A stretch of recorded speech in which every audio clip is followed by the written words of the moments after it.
Welcome, folks. We've got a lot of ground to cover tonight, all the way from CPAC to Ilya Omar. So strap in. This is the Rob Manus Show.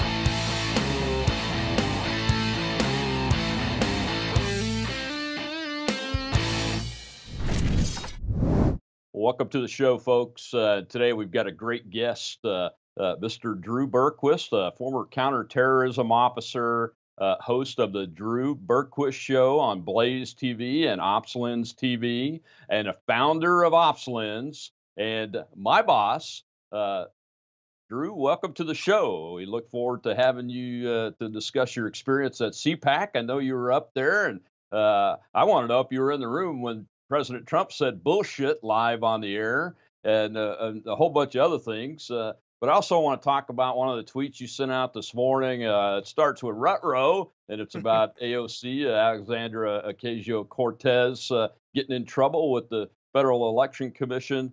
And then our third topic today is really interesting, and I want to get your take on it. I've got my own views on Congresswoman Ilhan Omar and Congresswoman Rashida Tlaib and their supporters like AOC. I call them the Jihad Caucus because like they're that. very soft on Islamism. They're very anti-Semitic and anti-Israel. And I wonder if they're the face of the new Socialist Democratic Party of the future, and we need to stop that at all costs for our children's sake, is my concern. So, Drew, welcome to the show. Hey, thanks for having me, Rob. And first of all, I'm the boss of no one, but I mean, your experience, I'd never be the boss over someone like you. But no, it's great to be here and excited about everything that's going on and to talk about all these fun issues. So CPAC, right? We're going to start there. Yeah, CPAC. I got to go up there a few years ago. Actually, got to introduce Oliver North the year that he told Obama to drop his pink crayon and stop putting lines in the sand that he wasn't going to cross and everything. So it's a great experience. I was just wondering what your take on it was, since you hadn't been up there before, and were you in the room when the president said bullshit live on the air? So I wasn't in the room. I hate to disappoint folks. We weren't. Mike and I from our show and from OpsLens were up there. We were on our way back when that happened. So we ended up missing that because we've got so much going on here at OpsLens that we almost weren't actually going to go to CPAC, but there's obviously a lot of reasons we needed to be there, so we went up. But we're in transit back when that happened, but got quite a kick out of a lot of sound bites from President Trump's speech while he was there, including all the stuff where he was talking about the Green New Deal and when he was getting into wind power, some hilarious sound bites there. But on the whole, I think it was awesome. I mean, it was a really exciting experience. As you said, I'd never been, so it was interesting to go both as a consumer just of everything that was going on, and then also, someone who now is in digital media and in, conservative commentary. So yeah, to see what's interesting is how ravenous some of just the regular attendees are about these politicians and about some of the media personalities that are there. I mean, people go nuts. It's like a bunch of rock stars walking around and a bunch of fanboys and fangirls chasing them around, taking pictures, and the amount of selfies. I mean, you get molested when you walk through. Not me. No one cares about me. But when you see Ted Cruz or Dan Crenshaw walking through there and they get molested, who, by the way, were both met both of them and both outstanding citizens. Can't talk here, but no, it was really fascinating to see it all. Yeah, I was floored, actually, because I'd never been to one myself, and I'm sure you saw this too about the activists. It's an activist conference, really, Totally. and it is activist level folks of all ages, mostly young people, is what I saw, and they are like fanboys and girls, They quite are. frankly. Well, and But it's also very interesting to see them really just take the policy ideas that are put out in the audience, both by not just by elected officials, but by folks there or that are there doing conservative Republican policy. And those young people, they take that in and they come up with their own ideas, and you see them later, is Yeah, what I saw. absolutely. Well, I had the chance. There's a lot of drinking that goes on there too, I found, which I'm okay with. But there's a lot of cocktail hours and parties and receptions Hmm. and this, that, and the other. And there were, to your point there were so many young individuals, folks who were still in college, folks who had just gotten out of college, that were working for groups whether they were chapters on campuses or groups that were starting chapters on campuses, to make a bigger and broader influence for the conservative movement, something that's obviously pretty scarce across the country when it comes to college campuses. So it was great to see them take it in. It was great to also see, you never know what you're going to get with certain age demographics, and you could say the same thing for older demographics, the ones in the middle, but you never know what you're going to get with this millennial generation and Gen Z and all those folks that are clumped into that hot mess. But there were some real, awesome folks who are hard charging, getting out there to get the word out, to do exciting things for, the conservative movement, the GOP, et cetera. And I think you're absolutely right. These are some of the folks that you are going to see become more household names as they grow and develop and get a better understanding of the world around them. Obviously there's a little bit of inexperience going on there and naivety when it comes to certain issues, but their heart's in the right place. And there's a lot that we've come back with, some of which I've already been in touch with this week, to try and collaborate and come on board with some of the stuff that we're doing at OpsLens and with all of our shows and the website. So really exciting. It's really exciting to see them engaged, but also confusing too. Mike and I talked about it when we were there. There's some folks who have, these massive Instagram followings or Twitter followers, just a huge platform, and they're 18, 19, 20, early 20s.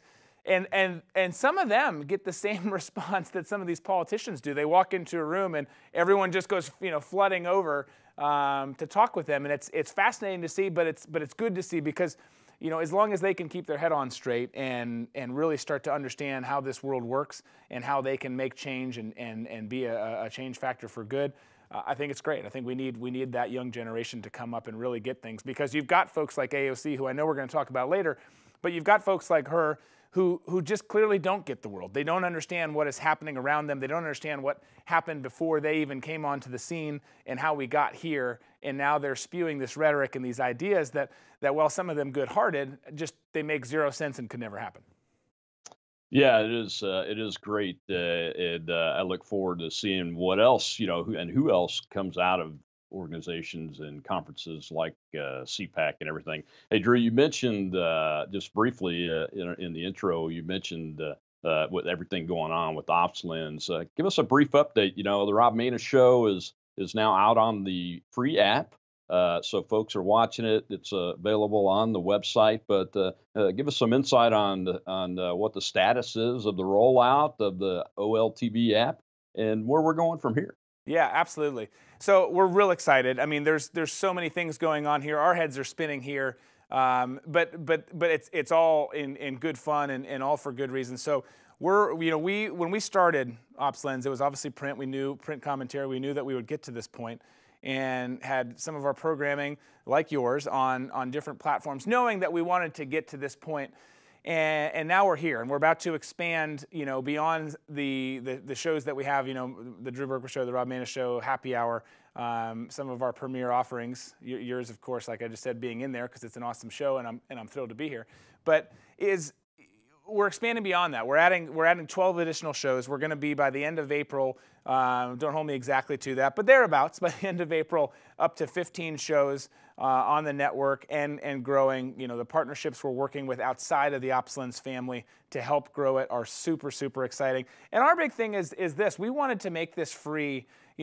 We're in a critical time now. We've been in a critical time for quite some time, but particularly since 2016, leading up till now, and now being it's crunch time mode. We're less than 2 years away from the 2020 election, and the heat is on. We're getting lots of pressure from the other side of the aisle, and frankly, I don't think that traditionally the conservatives do a good job when it comes to digital media, when it comes to social media, and when it comes to kind of adapting to changes within that space.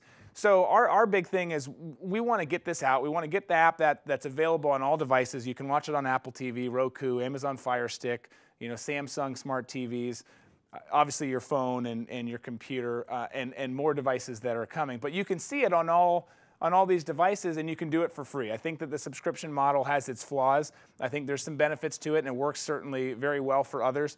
But to hit that younger demographic, unfortunately, and this sounds mean and coarse, and I love these people, so don't get me wrong, and take this the wrong way for those in the audience. But traditionally speaking, conservatives are older white people. And we need to broaden that horizon. So I think one of the big things we're doing with this effort and this campaign is to say, hey, we're going to try and hit you at the high school level, on college campuses, for our young, middle-aged folks who are starting to raise families across the country. We want to give you this outlet because everyone is sick of Fox News and CNN and MSNBC and the mainstream media. Obviously, Fox is the better option out of all of those. But even there's changes going on, and you can see how things, money and advertising and all these things penetrate that. And they also lack experience, which is one of the reasons we started OpsLens. So we're really, really excited. It's going to be free. You can download it now through the App Store. There's certain devices that it's still rolling out throughout the next several days, but it's going to be on all of them by next week. So we're hopeful that we can bring together all these great voices, these great platforms, and really believe that as much as it sounds like a cliche, that together we're stronger, and going out there and making this available for free is going to be a game changer. Yeah, I agree with you. I'm excited about it. Super, super excited, especially to reach the audience that you mentioned. Outside of the audience that I've reached for several years now, as you know, I've gone through some statewide and political campaigns that's raised millions of dollars. So I have a following, and the demographic and audience that I've always struggled with in two ways. One, that I want to reach the most, but two, am not able to due to various reasons. It could be anything from lack of funding to having to focus resources on other priorities and those kind of things. And that is the younger audience from high school to 30. That audience. I want to reach them. I want our shows to reach them because we say the truth. We don't pull any punches. We on the Rob Maness show, they know that I'm not going to pull any punches. I'm so straightforward that I step on it as a politician sometimes. But you know what? That's the way life is, and I refuse to be somebody that tells lies in order to get ahead. But our country is in a dangerous point this time, and you mentioned it. And I want to make sure that I'm part of a team, and I'm thankful that I'm part of this team at OpsLens that can get the facts and the truth out there in a way that's not just palatable, but the message gets out, because we've got to have competing messages with these big corporate media organizations, even with Fox News. As much as I like some of the shows in the news on Fox News the most, that doesn't mean that they get it right all the time, because the big corporate money does have influence on the message that's getting out there. So I'm glad we're here. The Rob Maness show is very super excited about it. We've got some new things coming out, folks. You're going to see more of us in a shorter format more frequently. The main show is still going to go once a week. But this is exciting. So you can get the app, OLTV app, on all of those platforms. I use Roku at home myself, so I'm excited to get the app for our televisions here at the house since we cut the cable. And we'll move on from there. You mentioned AOC, Alexandra Ocasio-Cortez. I saw your tweet this morning. It's been going gangbusters. My feed, I retweeted it, so my feed's getting inundated with folks that are commenting on it and everything. And I guess she's gotten herself in some trouble. I mentioned I've run multi-million-dollar statewide campaigns, so it's very difficult to not get in trouble if you don't have the right attorneys and the right compliance folks hired, and you don't have good, trustworthy cultural integrity folks working on the campaign, especially like your campaign manager and those kind of things. So it sounds like she's gotten in trouble. What's up with her? Yeah, I think, I mean, like everyone else, we don't know all the details. We'll see at the end. But you have this report that was filed with the FEC claiming that her chief of staff basically had all these different shell companies and PACs and, not-for-profits funneling money around in the form of $885,000, so darn near $1 million. And it's a big no-go. We had just talked on the show yesterday about Rashida Tlaib, how she was in trouble for taking, over the course of 2 payments in, I believe it was November, and then for sure the second one in December, $17,500, and everyone was, it was a big thing. And then this story breaks, and it's just a lot more money, $885,000. And I really think, look, this guy knows what he's doing. He's got a background. When you have it set up that way, and you know campaign stuff far better than I do, but from coming from the intel community and understanding just businesses and how you want to kind of move money around and protect yourself, if you've got it set up that strategically, there's some knowledge and forethought into how and why you've done it that way. So I think part of that is, the malintent was there on his part. Now the question then comes down to whether, she was aware, how aware she was, whether she could actually get that. We all know she's not very good at math. So, how that whole piece plays in. But I really do think with her and with her generation in general, and a lot of those other freshman Congress, men and women who are coming out and making these bold claims that we need to do X, Y, or Z initiative, none of which that makes sense, is I think that she has this attitude that everyone's going to listen to what I say and do, and I'm going to go forth and do whatever, but the rules don't apply to me. And I think, that was my tweet this morning when I saw that was, Rutro, doesn't reality suck? Like, you've got to play by the rules. You shocked people and won that election, or won the primary, and then went on to obviously being a Democrat in New York, win the November election. But you've got to do it the right way, and I think that that's kind of the mindset that permeates that generation. Is it's all about me, and I'm going to do whatever it takes, and everyone else needs to follow the rules. Everyone else needs to follow. It's a bad example probably, but it's like the climate change thing. Everyone is so focused on this scam that is climate change. But then they go to all these events and they break all the rules that they say no one else should be doing. No one else should do this. No, carbon emissions this. You shouldn't fly this kind of plane, drive this kind of car. Guess what they fly? Guess what they drive? So I think that it's a lot of that mentality. I think that we, it's going to be overanalyzed and overbroken down. But at the root of it all, I think it's going to be you've got a crafty person who got caught, serving as chief of staff, and you've got a young gal who's got no experience in life who thinks that the rules don't apply to her. Yeah, and I bet she hasn't fired the guy yet. That would have been the first thing on my list of things Right? to do had I found out about it if I was in her shoes. Yeah. But like you said, she doesn't have a lot of life experience, and it appears she's fallen into the trap. We had to defeat a Republican politician down here not too long ago in a state house race because he thought that he didn't have to follow the rules, and and that's just the way it is. We call him Lion John at the end in a video ad we made of him, and he was a guy who on policy I agreed with most of his policy, but we can't have somebody that has a lack of integrity that thinks that they don't have to follow the rules, and it sounds like she's fallen into that trap of I won, people listen to me, oh my Right. gosh. And now I've got to do everything I can to get my message out there because it's so important for the future of the world. And so I don't have to follow the rules. Right. And that's unfortunate because she was elected, and a lot of people follow her on social media because she's authentic, or they Yeah. think she's authentic. They think yeah, exactly. I've seen it from my own perspective. My following is built because I try to be authentic. I don't try to pull any punches and throw bullshit around, as the president likes to say. Well, But she's in a tough situation if this is true. Yeah, no, exactly. If this all proves to be true, she's in a really tricky spot. But I think, part of the problem too is what's fueling this fire is, one, you've got other politicians, not just the young freshman congresswomen who are all wearing white coats and dressing the same and calling each other in the morning to say, what should we wear today? But you've got the older folks too, a lot of presidential candidates for 2020 on the Democrat side that are behind a lot of her, her rhetoric and her ideas and her thoughts on policy that will literally send us back to the Stone Ages. So with that, and with her, upstart victory, she's got this rock star status building in her head. So you compound the fact that she's not very smart, and then people are feeding into her and her ideas, and it builds up this monster. And one thing that I did notice, going back to the first point, and this obviously applies to conservatives too, because we were at CPAC, but one thing you noticed there, and someone, I forget who made the eloquent point, I'd give you credit if I remembered who said it, but someone said, it's interesting how these folks are treated like rock stars. They walk into the room, everyone swarms them, there's security, there's cameras, there's this, that, and the other, and you would think that the president had just walked in, or you'd think that Michael Jordan would have walked in, in his prime while playing for the Bulls, and this person was like, but they work for us.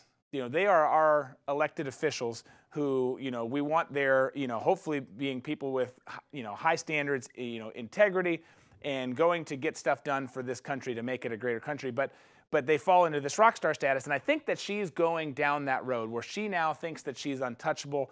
I'm this young, attractive female who's getting all this clout and all this excitement and buzz around her. Even the haters. I mean, the haters, you know, there's a lot of people say, hey guys, stop talking about her and making her relevant. I kind of agree with that message. I can't do it because she's so damn entertaining, and she's just comedic gold. So we talk about her in the show every day, darn near. But I think that she falls into that category of like, I do think I'm untouchable, and I think that that's a scary spot for her. It's a scary spot for all the people in Congress now, the people that are coming up, and it's a scary spot for our country. Yeah, it's very scary for our country, and I agree. Again, I agree with you. Falling into that trap, it doesn't matter what your ideology is. Anybody can fall into that trap. Yeah. So, you know, a piece of advice for those folks that just got elected to office at the national and the state level or any level, really, it's not about you. It's about the message you brought to the voters, and that the voters thought you were authentic and they voted for you. Yeah. So you can be thrown out just as quickly as you get elected, folks. You can be thrown out just as quickly as you get elected. So, speaking of new congresswomen, let's move beyond AOC and get into something else that's really probably a little bit more in your and I lane. You're not your our lane, Drew, and that is what I call the Jihad Caucus. I All know a right. lot of people are saying that. I don't mean that in a purely pejorative term, because you know everybody's welcome here, but they are the Jihad Caucus. It's Ilhan Omar from Minnesota and Rashida Tlaib from Michigan, I believe, Yep. and AOC is part of this caucus because she is so loudly supporting them. Even today, I mean, I think Omar is up for her second time. She's already had to apologize once for making anti-Semitic remarks. We know she's soft on the Islamist ideology. Tlaib is soft on the folks over in the Palestinian area, the terrorists there, and those kind of things. So between the two of them, they're creating this caucus, joined now by AOC, who has this huge voice. Yeah. In addition to Omar's got a pretty big social media and communications voice too for a new congresswoman. And now people are saying, and I agree with them. Steve Scalise tweeted out today that Omar needs to be removed from the Foreign Affairs Committee. And I quite frankly, I agree with that. She's getting intelligence briefings and those kind of things on the Foreign Affairs Committee that she wouldn't be getting otherwise. And we don't need the potential of the enemy having their nose under the tent. Not that I'm saying she's an enemy just because she's a Muslim, but she's shown that she's soft on the Islamist ideology and she's anti-Semitic along with Tlaib too and AOC. And this has got to be nipped in the bud right away. Yeah, I couldn't agree more. Well, the three of them in particular are like the Mean Girls. Like you could make a teen movie about how they're this elite clique, because that's what they are. They're this young clique now that has this power because they've been voted into office and are serving in D.C. and making good money, by the way. But yeah, no, I think two strikes. Obviously, I'm sure there's way more strikes, but two obvious strikes for Ilhan Omar with her anti-Semitic remarks on Twitter, now being called out for it there. And my look, I think there's a lot of pieces here. I think that you're right.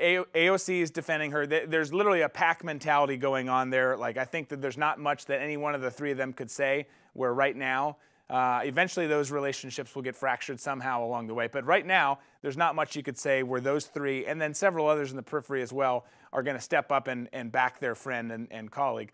But with her, she talked about how, hey, I swore an oath to protect this country, not an oath to, Israel. Paraphrasing, of course, that's not the exact comment, but basically saying you can't make me do that, which is hilarious because no one did make you do that, nor was it ever inferred that you had to do that. But what's troubling about these comments and kind of their modus operandi now as they're in office is it was kind of a false flag thing to get there. So at least for those two, for Omar and Tlaib, was, they say one thing and talk about how they love America, and then they get in office and they start to change. And they start to change their talking points and where they're going with things. And I, like you said, look, I deployed for over 12 years to the Middle East, almost 40 deployments. I know folks in the Middle East and South Asia very well, all of which are Muslim, or the vast majority of which are Muslim. And there are great people there. There are great people of the Jewish faith. There are great people of all faiths. That's just reality. And it doesn't take faith out of it. Just wherever people are coming from. look at the Southwest border. You've got folks from Central and South America coming across, folks from Mexico, obviously right there. But so there's good and bad in everything. And I think that people overcomplicate things, and we need to get back to simplifying the discussion. And the reality is, for these people, these women in particular, is you can come from wherever you want, and you can speak whatever language you want, believe whatever God you believe in. But the reality is why you should come here to America, and this applies to the folks from the border too, is you want to be an American and you want to live by the American way. That does who you worship in your house is your own thing, but your agenda needs to be on track with making America great. And yes, we're a melting pot, but we can't celebrate and then all of a sudden be offending people if everyone else around you is very American and eats hot dogs and hamburgers on 4th of July, and you're offended because you're from X country in the Middle East or from Mexico or whatever. You came here for a reason. You've got to adopt our policies. I think we got way too apologetic under the last administration, and we've let this problem fester to the point where now you could kick her out, and maybe that's the right move, but you kick her out, and now everyone who's kicked her out is the worst, most racist, bigot, throw out all the terms, and somehow the good guys are then the bad guys, and the narrative gets flipped, and we're just in a broken state where people like this can get away with that and say, well, no, I'm not going to adopt your values. I'm going to create my own values and bring people around me right here in this American institution where that's just not the place. It's not appropriate. Yeah, I agree. And don't get me wrong. I mean, as you mentioned, and I think I mentioned it too, but just to be clear, this is not about Omar or Talib's Muslim faith. Look, I've fought alongside lots of people, and people have saved my life that I've never asked who or what they are as far as religion goes or preferences, anything like that. And you know what? When you're saving each other's lives and trying to get a mission done, you really don't care because it doesn't really matter. And that's the same thing. I was okay with President Obama being elected president of the United States. I thought it was going to be a great thing until we saw this move to transform America to the left and be all apologetic to everything we've ever done. When we brought more good and prosperity to the world than any other nation in the history of the world, using a system that needs to stay intact. Yeah. And if we can't have two congresswomen that want to dismantle the system, or three, or a whole party, or any of them, we can't dismantle what has worked so well for humanity. And I'm not talking about just Americans. Look, the Declaration of Independence says all men are created equal. Yeah. That's not a American thing. That's a universal truth right there. This is about keeping what makes things possible in this world, and that's the United States of America. So they're going to have to figure out where they're at ideology-wise, because it's obvious those two are very Islamist in their thinking, the forcing the rule change to wear the hijab, which to me is a symbol of oppression on women, not a symbol of freedom. Right. I think it was a terrible mistake to change that rule when there have been other faiths that have headgear that wanted to wear them, but they never asked to do that because it's the Congress of the United States of America, not the Congress of anything else. Right. In there. So I think that was a bad move. I think that rule should be reversed. But these two women, I'm sure that most of the people that voted for them didn't vote for this crap. No. And that's what it is. It's crap. So I appreciate you coming on, Drew. We've talked about a lot of things, but it was time to really sit down and cover some ground here from CPAC and all the way to Ilya and Omar. And we had a great time. So we're excited about the future of OpsLensTV and OpsLens itself, and moving into the future to, heck, save the world. That's what we're about, is to make sure that the right message, the factual message, and the experience-based message is getting to everybody. Absolutely. Yeah, go big or go home. We're going to try and go big here, and this show is a huge part of it. So I'm grateful to be here today, and grateful you're part of the network, and just really excited about everything we've got going. So thanks a lot again for having me. Well, thanks, folks, for joining us tonight. And don't forget, when it comes to America and keeping it safe, experience matters. And that's why we have OpsLensTV. So until next week, when I'll see you on the Rob Maness Show.